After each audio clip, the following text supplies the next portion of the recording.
بسم اللہ الرحمن الرحیم نحمدہ و نصلی علی رسولہ الکریم اما بعد فاعوذ باللہ من الشیطان الرجیم۔ میں ہوں پروفیسر حکیم اسحاق سلطان اور اپنے یوٹیوب چینل سے آپ کو خوش آمدید کہتا ہوں۔ دوستو، یہ ایک طبی چینل ہے اور آپ سے میری ہمبل ریکویسٹ ہے کہ آپ میرے اس یوٹیوب چینل کو سبسکرائب کیجئے اور اپنے دوستوں تک فارورڈ بھی کیجئے تاکہ یہ طبی معلومات تمام دوستوں تک بر وقت پہنچتی رہیں۔ دوستو، آج کا ہمارا ٹاپک ہے نزلہ ہار۔ اس سے پہلے میں اس نزلے کے اوپر 2 ویڈیوز بنا چکا ہوں۔ ایک تھا نزلہ بارد اور دوسرا تھا نزلہ بند۔ بیسیکلی جو نزلہ بارد ہے وہ بلغم کی زیادتی سے ہوتا ہے، جس سے ناک سے پانی بہتا ہے اور ایسے لگتا ہے جیسے کسی نے نل کھول دیا ہو۔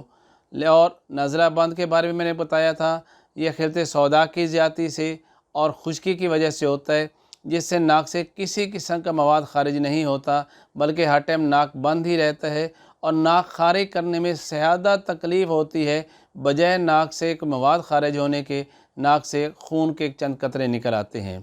لیکن دوستو، آج ہم نزلے کی تیسری قسم بیان کر رہے ہیں جو سب سے زیادہ پائی جاتی ہے اور سب سے زیادہ مشکل علاج بھی سمجھا جاتا ہے، اور نزلے کی یہ قسم سب سے زیادہ دیر تک بھی رہتی ہے، اور اگر یہ قسم بگڑ جائے تو پھر کئی سالوں تک یہ جان نہیں چھوڑتی اور مریض طرح طرح کی اینٹی بائیوٹک اور اینٹی الرجی ادویات لیتے رہتے ہیں، جس سے بجائے فائدے کے نقصان ہوتا ہے۔ تو دوستو، نزلہ ہار بنیادی طور پر خلط صفرا کی زیادتی کی وجہ سے ہوتا ہے، گرمی کی زیادتی وجہ سے ہوتا ہے، اور ان لوگوں کو زیادہ ہوتا ہے جو گرم اور خشک ماحول میں رہتے ہیں، جو گرم غذاؤں کا استعمال زیادہ کرتے ہیں، جو فاسٹ فوڈز کے استعمال زیادہ کرتے ہیں، جو چائے، انڈے، ڈرائی فروٹس کے استعمال زیادہ کرتے ہیں، جو پالک، ساگ، میتھی اور اس طرح کی گرم چیزوں کا استعمال زیادہ کرتے ہیں، ایسے لوگوں کو اکثر نزلہ ہار ہوا کرتا ہے۔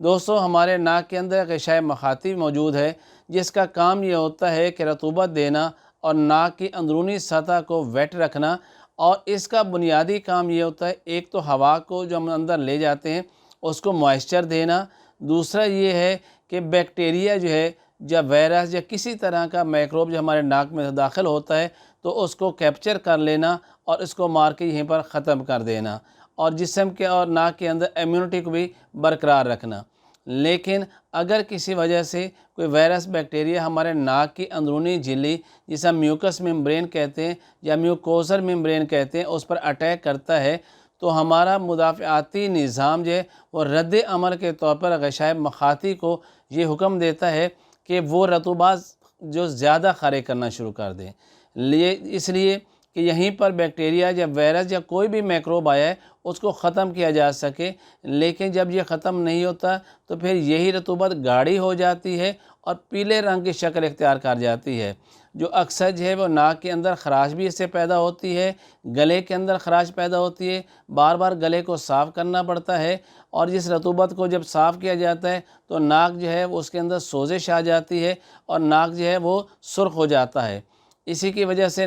آنکھ جو ہے اس کے اندر بھی خارش ہونا شروع ہو جاتی ہے اور ناک سے پانی بھی آنا شروع ہو جاتا ہے۔ دوستو، اس کا علاج بھی عام طور پر غلط ادویات سے یہ کیا جاتا ہے کہ اس رطوبت کو خشک کرنے کے لیے دوائی دی جاتی ہے، جس سے یہ مرض بگڑ جاتا ہے اور اس کی وجہ سے بعض کا ناک میں غدود بن جاتے ہیں، ناک کی جھلی جو ہے وہ سویل کر جاتی ہے، ناک کے گلے جو پیچھے جو حصہ ہے اس کے اندر خراش پیدا ہونا شروع ہو جاتی ہے، اور اس طرح بار بار جو ہے وہ نزلے کی شکایت ہو جاتی ہے۔ اس کا اصول علاج جیسے میں نے پہلے بتایا ہے کہ قوت مدبرہ بدن جو ہے وہ رطوبت کو پیدا کر رہی ہوتی ہے تاکہ اس بیکٹیریا کو یہیں پر کل کیا جا سکے۔ اگر ہم بھی قوت مدبرہ بدن کی جو ہے مدد کریں اور ایسی ادویات دیں جو کہ رطوبات زیادہ پیدا کریں تو پھر کیا ہوگا کہ یہ گاڑھی اور پیلے رنگ کی بلغم جو ہے یا ریشہ جو ناک سے جو خارج ہو رہا ہے یہ پتلا ہو کر آرام سے خارج ہو جائے گا، اور ایک ہفتہ 10 دن کے اندر یہ پرانے سے پرانا جو نزلہ ہار ہے اس سے جان چھوٹ جائے گی۔ لیکن کچھ لوگ جو ہے اس کے اندر دودھ کو بھی بند کر دیتے ہیں، حالانکہ میں اس کے لیے یہی تاکید کرتا ہوں کہ جن لوگوں کو نزلہ ہار ہے انہیں جو میں فارمولہ بتا رہا ہوں وہ جو سادہ سا جو نسخہ ہے وہ استعمال کریں، اور اس کے ساتھ دودھ کا نیم گرم دودھ کا استعمال کریں تاکہ زیادہ سے زیادہ رطوبات پیدا کی جا سکے، مریض کی امیونٹی اس سے بہتر ہوتی ہے اور بہت جلد جو ہے وہ اس نزلہ ہار یا گرم نزلہ سے یا ایسا نزلہ جو غدے اور عضلاتی تحریک کی وجہ سے پیدا ہوتا ہے یہ بالکل ختم ہو سکے۔ اس کا بڑا سادہ سا اور آسان سا فارمولہ ہے جو بہت ہی سستا ہے لیکن بہت ہی زیادہ کامیاب ہے۔ اب اس کے صرف 3 اجزاء ہیں۔ اس میں یہ ہے کہ آپ نے ملٹھی لینی ہے، لیکن اس کا طریقہ کار یہ کہ اس کے اوپر سے چھلکا جو ہے بالکل آپ نے صاف کر لینا ہے، کیونکہ جس جگہ ملٹھی پیدا ہوتی ہے اس کی ارد گرد سانپ جو ہے وہ کنڈلی مار کے بیٹھا رہتا ہے، اور اس لیے ہم کہتے ہیں کہ ملٹھی کی لکڑی کو جب بھی آپ نے استعمال کرنا ہے اس کو اچھی طرح پہلے دھو لیں اور اس کے اوپر جو چھلکا ہے باریک چھلکا اس کو اچھی طرح سے صاف کر لیں تاکہ اس کے زہریلے اثرات یہاں پہ ختم ہو جائیں۔ اس کے ساتھ دوسری چیز ہے سہاگا، یہ بھی پنساری سے عام طور پہ مل جاتا ہے، لیکن اسے بریاں کر کے استعمال کرنا چاہیے۔ اور بریاں کرنے کا مطلب یہ ہے کہ پہلے آپ اسے چھوٹا موٹا پاؤڈر کر لیں اور توے پہ رکھ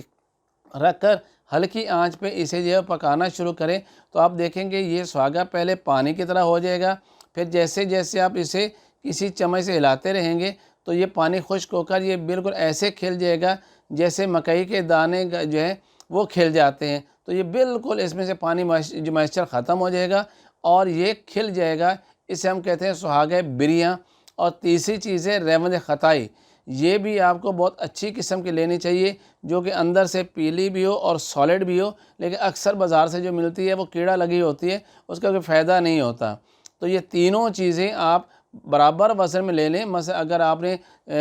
جو ہے وہ ملٹھی جو ہے وہ 50 گرام لی ہے تو سہاگہ بریاں جو ہے وہ بھی 50 گرام ہونا چاہیے، یعنی پہلے سہاگے کو 100 گرام لیں، اس کو پہلے بریاں کریں اور بریاں کرنے کے بعد وہ 100 گرام کا تقریباً 50 گرام رہ جائے گا، تو یہ 50 گرام سہاگہ بریاں لینا ہے اور 50 گرام یہ آپ نے ریوند خطائی لینی ہے۔ ان تینوں چیزوں کو الگ الگ فائن پاؤڈر کر لیجئے گا اور اس کے بعد 1 گرام جو ہے تینوں کو مکس کر کے 1 گرام صبح، 1 گرام دوپہر اور 1 گرام شام کو کھانا کھانے کے آدھا گھنٹہ بعد آپ نے نیم گرم دودھ جو ہے وہ آدھا گلاس ہے اس کے ساتھ لینا ہے۔ آپ نے دودھ استعمال کرتے گھبرانا نہیں ہے کہ ایسا نہ ہو کہ اس سے ریشہ زیادہ ہو جائے۔ ہاں دوستو، اس سے رطوبات زیادہ پیدا ہو جائیں گی۔ اگر جب رطوبات زیادہ پیدا ہوں گی تو یہ پیلے اور گاڑھا جو ریشہ ہے، یہ جو بلغم ہے جو ناک کے اندر بڑی مشکل سے خارج ہوتا ہے، وہ آسانی سے خارج بھی ہونا شروع ہو جائے گا۔ اور اس نسخہ جو میں نے آپ کو بتایا، اس سے غشائے مخاطی جو ناک کے اندر کا جو میوکوزل ممبرین ہے اس کی سوزش ختم ہو جائے گی اور یہ نزلہ ہار مستقل طور پر الحمدللہ ٹھیک ہو جائے گا۔ زیادہ سے زیادہ 1 ہفتہ، جو اگر بہت پرانا ہے یہ نزلہ ہار جو ہے، گرمی کی وجہ سے پیدا ہونے والا جو نزلہ ہے، یہ صرف 2 ہفتے کے اندر مستقل طور پر ٹھیک ہو جائے گا اور آپ بالکل ہمیشہ کے لیے اس سے مرض سے نجات حاصل کر لیں گے۔ لیکن اس کے ساتھ جس طرح میں نے گرم چیزوں کے استعمال کا حرکت بند کرنے، تو اس کے ساتھ جن غذاؤں کا استعمال کرنا ہے وہ بھی بہت ضروری ہے کہ اگر آپ دوا کے ساتھ غذا کا پراپر استعمال نہیں کریں گے تو دوستو پھر آپ ٹھیک نہیں ہوں گے، کیونکہ دوا کے ساتھ اس کے مزاج کی غذا کا استعمال کرنا ہی دوا کے افادیت کو بڑھا دیتا ہے۔ دوا کا اپنا کام جو ہے وہ تو صرف 25% جو ہے 50% ہوتا ہے، لیکن 25% غذا کا عمل دخل بھی ہوتا ہے۔ اگر آپ غذا پراپر طور پہ نہیں لیں گے، اگر مزاج ہم دوائیں دے رہے ہیں رطوبات پیدا کرنے کے لیے اعصابی مزاج کے ادویات، اور آپ کھانا شروع کر دیں گرم غذائیں، تو وہ تو دوائی کے ساتھ کو بھی ختم کر دے گا اور آپ ٹھیک نہیں ہوں گے اور پھر کہیں گے جی آپ کا بتایا ہوا فارمولہ میں نے بھی استعمال کیا لیکن مجھے فائدہ نہیں ہوا۔ اس لیے اگر آپ چاہتے ہیں کہ صحیح فائدہ ہو جائے، مستقل طور پہ آپ ٹھیک ہو جائے، تو پھر جیسے میں بتا رہا ہوں ویسے غذائی چارٹ بھی استعمال کریں۔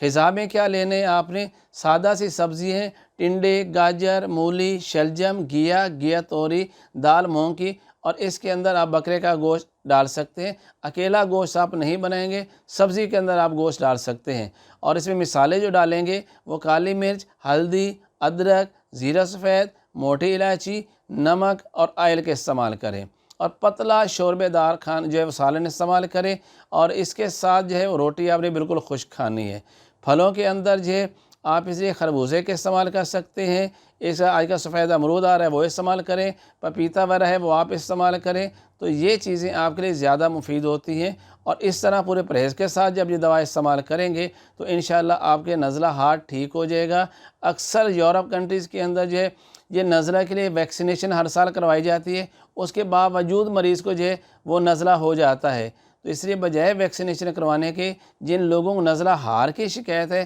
ان کو پتہ ہے کہ ان کو یہ پرابلم ہوتے ہے، تو یہی نسخہ جو چند دن استعمال کر لیں، اس کے لیے بغیر کسی ویکسینیشن کے آپ 100% ٹھیک ہو جائیں گے۔ کہ ایک چیز میں آپ کو یہ بتا دوں کہ ہماری ہربل ادویات کا موڈ آف ایکشن کیا ہوتا ہے، یہ دراصل ہمارے امیون سسٹم کو انہانس کرتا ہے، ہماری قوت مدبرہ بدن یا قوت مدافعت کو بڑھا دیتا ہے، اور یہ قوت مدافعت ہی